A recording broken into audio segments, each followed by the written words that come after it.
Hello everyone समस्त को मु भी शिक्षक हेबी यूट्यूब चैनल रे बहुत बहुत स्वागत एवं अभिनंदन। आशा करुच्ची आपण मैंने समस्ते भलरे अछंती। तो पिले आपण मानक पई आज रही सीडीपी चाइल्ड डेवलपमेंट पेडागोजी रो मॉक टेस्ट नंबर 3 जोठारे परीक्षा उपयोगी इंपोर्टेंट प्रश्न सब रही। तो भिडियोटी को जमारू भी स्किप न करिकी लास्ट में तो देखिए। आउ हाँ ये जो आपण मानक पई मॉक टेस्ट रो 10टी क्वेश्चंस रही से नंबर सहित ऑप्शन कौन चूज कर आपण मैंने कमेंट बॉक्स रे लिखिदेवे और शेष जनइबे आउट ऑफ 10 केते मार्क रखिले। ठीक अच्छे तो चलो आउ डेरी न करिकी क्लास को आरंभ करिया। तो देख पिले प्रथम क्वेश्चन शिक्षार अंतिम लक्ष्य मोक्ष प्राप्ति यह कहार मत। शिक्षार अंतिम लक्ष्य मोक्ष प्राप्ति यह किए कही। Option A Upanishad, option B Yajnavalkya, option C Shankaracharya, option D Swami Vivekananda. तो कौन हम करेक्ट आंसर पिले जल्दी जल्दी कमेंट बॉक्स रे जनातु। तो करेक्ट आंसर है जीव कौन option C Shankaracharya.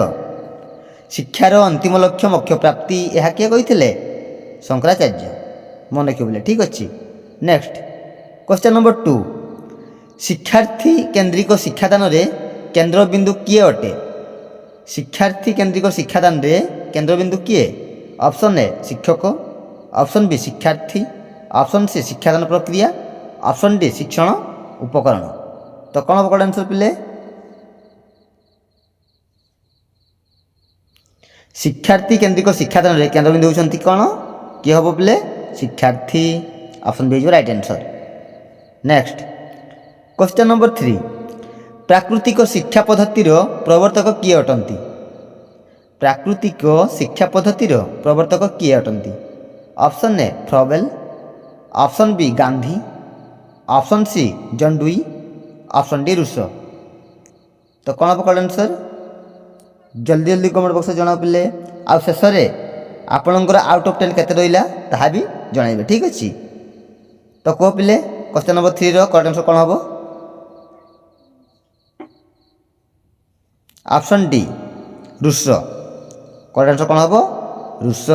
Option D जो करेक्ट आंसर। ठीक अच्छे नेक्स्ट क्वेश्चन नंबर 4 मनुष्यर अंतर्निहित दिव्य परिपूर्णता ही शिक्षा। मनुष्यर अंतर्निहित दिव्य परिपूर्णता ही शिक्षा यह कहार मत। यह किए कही। Option A Upanishad, option B Shankaracharya, option C Yajnavalkya, option D Swami Vivekananda. तो कौन हम correct answer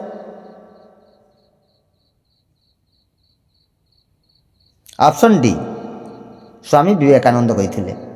option D is right answer. ठीक अच्छे मनुष्यर अंतर्निहित दिव्य परिपूर्णता ही शिक्षा यह स्वामी विवेकानंद कही मन रखिए पिले। नेक्स्ट क्वेश्चन नंबर 5 आधुनिक शिक्षार अर्थ होउची डैश। आधुनिक शिक्षार अर्थ कौन पिले।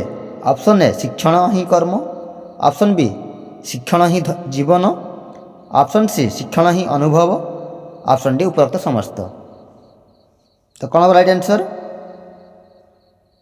आधुनिक शिक्षार अर्थ होउची शिक्षण ही धर्म, शिक्षण ही जीवन आ कौन शिक्षण ही अनुभव उपरोक्त समस्त। ये समस्त हो कौन आधुनिक शिक्षार अर्थ। तेणु कौन हम पिले ऑप्शन डी राइट आंसर उपरोक्त समस्त। नेक्स्ट क्वेश्चन नंबर 6 निम्नोक्त मध्यरु केउटी शिशु केन्द्रिक शिक्षादान व्यवस्था अटे। निम्नोक्त मध्यरु केउटी शिशु केन्द्रिक शिक्षादान व्यवस्था अटे। ऑप्शन ए मुखस्थ करी मन रखिबा, ऑप्शन बी शिक्षादान उपरे गुरुत्व देवा, ऑप्शन सी शिक्षण पाई शिक्षक सहायक, ऑप्शन डी पाठ पढ़ा ठीक समय शेष होगा। तेज कौन हम राइट आंसर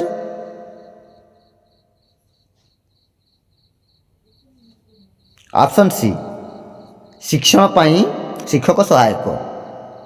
कौन हम बोले ऑप्शन सी जो राइट आंसर शिक्षण पाई शिक्षक सहायक। ठीक अच्छे नेक्स्ट क्वेश्चन नंबर 7 मनुष्यर शरीर मन और आत्मार सर्वोत्तम सामग्रिक परिप्रकाश ही शिक्षा यह कहार मत। मनुष्यर शरीर मन और आत्मार सर्वोत्तम सामग्रिक ପରିପ୍ରକାଶ ହିଁ ଶିକ୍ଷା। ଏହା କିଏ କହିଥିଲେ? Option A Mahatma Gandhi, option B Shri Aurobindo, option C Rabindranath Thakur, option D Aristotle. ତ କ'ଣ ରାଇଟ୍ ଆନ୍ସର୍ ପିଲେ? Option A Mahatma Gandhi option ହେଇଯିବ ରାଇଟ୍ ଆନ୍ସର୍। ମଣିଷର ଶରୀର ମନ ଓ ଆତ୍ମାର ସର୍ବୋତ୍ତମ ସାମଗ୍ରିକ ପରିପ୍ରକାଶ ହିଁ ଶିକ୍ଷା, ଏହା ମହାତ୍ମା ଗାନ୍ଧୀ କହିଥିଲେ।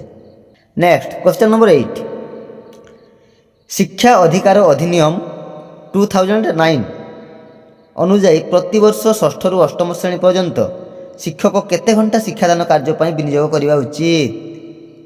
କ'ଣ କହିଛି ପିଲା କ୍ୱେଶ୍ଚନ୍? ଶିକ୍ଷା ଅଧିକାର ଅଧିନିୟମ 2009 ଅନୁଯାୟୀ ପ୍ରତିବର୍ଷ ଷଷ୍ଠରୁ ଅଷ୍ଟମ ଶ୍ରେଣୀ ପର୍ଯ୍ୟନ୍ତ ଶିକ୍ଷକ କେତେ ଘଣ୍ଟା ଶିକ୍ଷାଦାନ କାର୍ଯ୍ୟ ପାଇଁ ବିନିଯୋଗ କରିବା ଉଚିତ? ଅପସନ୍ ଏ 1000 ଘଣ୍ଟା, ଅପସନ୍ ବି 1010 ଘଣ୍ଟା, ଅପସନ୍ ସି 2000 ଘଣ୍ଟା, ଅପସନ୍ ଡି 900 ଘଣ୍ଟା। କ'ଣ ହେବ ରାଇଟ୍ ଆନ୍ସର୍? ଅପସନ୍ ଏ 1000 ଘଣ୍ଟା। ଶିକ୍ଷା ଅଧିକାର ଅଧିନିୟମ 2009 ଅନୁଯାୟୀ ପ୍ରତିବର୍ଷ ଷଷ୍ଠରୁ ଅଷ୍ଟମ ଶ୍ରେଣୀ ପର୍ଯ୍ୟନ୍ତ ଶିକ୍ଷକ କେତେ ଘଣ୍ଟା ଶିକ୍ଷାଦାନ କରିବା ଉଚିତ? 1000 ଘଣ୍ଟା। ମନେ ରଖିବ, ଠିକ୍ ଅଛି। ନେକ୍ସଟ କ୍ୱେଶ୍ଚନ୍ ନମ୍ବର 9, ଶିଶୁର ଶିକ୍ଷଣ ସାମର୍ଥ୍ୟ ମୁଖ୍ୟତଃ କାହା ଉପରେ ନିର୍ଭର କରେ? ଶିଶୁର ଶିକ୍ଷଣ ସାମର୍ଥ୍ୟ ମୁଖ୍ୟତଃ କାହା ଉପରେ ନିର୍ଭର କରେ? ଅପସନ୍ ଏ ପରିବେଶ, ଅପସନ୍ ବି ପର୍ଯ୍ୟବେକ୍ଷଣ, ଅପସନ୍ ସି ପରିଭ୍ରମଣ, ଅପସନ୍ ଡି ପରିପକ୍ୱନ। କ'ଣ ହେବ ରାଇଟ୍ ଆନ୍ସର୍? ଅପସନ୍ ଡି ପରିପକ୍ୱନ, ପରିପକ୍ୱତା। ଶିଶୁର ଶିକ୍ଷଣ ସାମର୍ଥ୍ୟ ମୁଖ୍ୟତଃ କାହା ଉପରେ ନିର୍ଭର କରେ? ପରିପକ୍ୱତା ଉପରେ ନିର୍ଭର କରେ। ଠିକ୍ ଅଛି, ଅପସନ୍ ଡି ହେଇଯିବ right answer. Next question number 10, କିଏ ଶିକ୍ଷାକୁ ନବୀନ ବଂଶଧରମାନଙ୍କ ବିଧିସଙ୍ଗତ ସାମାଜିକରଣ ପ୍ରକ୍ରିୟା ବୋଲି କହିଛନ୍ତି? କିଏ ଶିକ୍ଷାକୁ ନବୀନ ବଂଶଧରମାନଙ୍କ ବିଧିସଙ୍ଗତ ସାମାଜିକରଣ ପ୍ରକ୍ରିୟା ବୋଲି କହିଛନ୍ତି? Option A Emile Durkheim, option B Plato, option C ରେଡେନ୍, ଅପସନ୍ ଡି ଜନ୍ ଡୁଇ। କ'ଣ ହେବ ରାଇଟ୍ ଆନ୍ସର୍? ଜଲ୍ଦି ଜଲ୍ଦି ପିଲେ କମେଣ୍ଟ ବକ୍ସ ଜଣାଅ। ଆଉ ହଁ, ଆପଣଙ୍କର ଆଉଟ୍ ଅଫ୍ 10 କେତେ ରହିଲା କମେଣ୍ଟ କରିକି ଜଣାଇବେ। ଠିକ୍ ଅଛି। ତ ଏବେ କ୍ୱେଶ୍ଚନ୍ ନମ୍ବର 10ର ରାଇଟ୍ ଆନ୍ସର୍ କ'ଣ ହେବ ପିଲେ କୁହ? ରାଇଟ୍ ଆନ୍ସର୍ ହେବ ଅପସନ୍ ଏ ଏମିଲି ଡରଖାଇମି। ନବୀନ ବଂଶଧରମାନଙ୍କ ବିଧିସଙ୍ଗତ ସାମାଜିକରଣ ପ୍ରକ୍ରିୟା ବୋଲି କହିଥିଲେ ଶିକ୍ଷାକୁ କିଏ? ଏମିଲି ଡରଖାଇମି। ମନେ ରଖିବ ପିଲେ। ଦେଖ ପିଲେ, ତୁମ ପାଇଁ କାମ କମେଣ୍ଟ ବକ୍ସ ରହୁଛି। କ୍ୱେଶ୍ଚନ୍ଟି କ'ଣ ନା, ବର୍ତ୍ତମାନ କେଉଁ ପ୍ରକାର ଶିକ୍ଷା ଉପରେ ଅଧିକ ଗୁରୁତ୍ୱ ଦିଆଯାଉଛି?